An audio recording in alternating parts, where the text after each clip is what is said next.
Hey there, thank you for tuning in to our Coffee People podcast and our Coffee People social media channels. This show is presented by our friends at Roastery Coffee Packaging. You can find them online at roastery.com. They provide high-quality, affordable packaging for coffee, tea, snacks, and more. I thank them for supporting Coffee People, the show, and Coffee People, all of you. Also for offering low minimum order quantities and making it easy to create customizable packaging for your company. Check out roastery.com. And now, back to the show.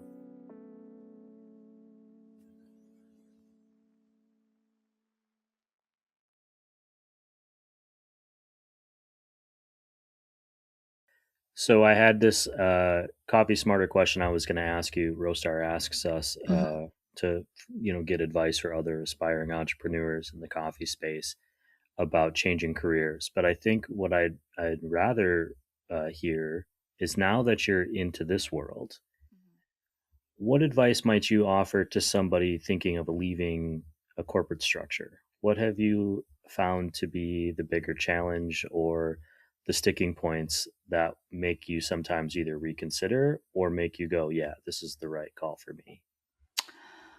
I definitely think that it's baby steps, right? It's not just one day, I don't like my boss. I don't like this. I quit. Don't do that. Definitely don't do that. I think that for me, the more research I did, the more I understood what I was getting myself into. Even though I understood a lot of what I was getting myself into, you still don't really know until you're in the thick of it. um, but it was baby steps. And I remember, I think, a quote from Jack Campbell, which I heard on like the Attraction video or the Attraction movie, was, it's like you're driving at night, right? And you have headlights on and you can only see 3 feet in front of you, and that's it. And then you get to that destination, and then your headlights shine another 3 feet in front of you. And that quote just really stuck with me in terms of how I got here. It's, you kind of had this destination in mind, but you have no idea how you're going to get there. You have no idea the funding. You have no idea how you're going to train your staff, who you're going to hire, where you're going to end up. Are you going to get a lease? What kind of lease are you going to get? All of these questions. But I just think I started to interview roasters. I started to interview coffee shop owners. I started to interview Brent, my mentor, and he gave me a lot of confidence in, you can do this. Um, but it was honestly baby steps. The more that and and it's not so much I just quit my corporate job and opened a coffee shop. In between, I did a lot of coffee pop-ups. I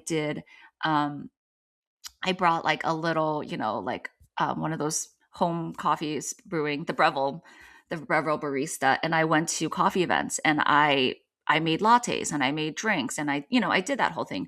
I I never felt like I wanted to just have a coffee cart or a truck, because I wanted that space. I knew very early on that I wanted a physical brick and mortar for people to congregate and for people to gather and create, literally be creative, and meet each other. So that was always my goal.